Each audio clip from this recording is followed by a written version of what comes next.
أفلا ينظرون إلى الإبل كيف خلقت وإلى السماء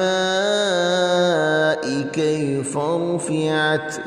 وإلى الجبال كيف نصبت وإلى الأرض كيف سطحت فذكر إنما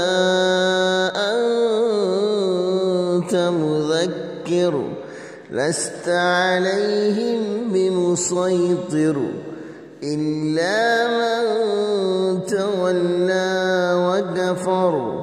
فيعذبه الله العذاب الأكبر إن إلينا إيابهم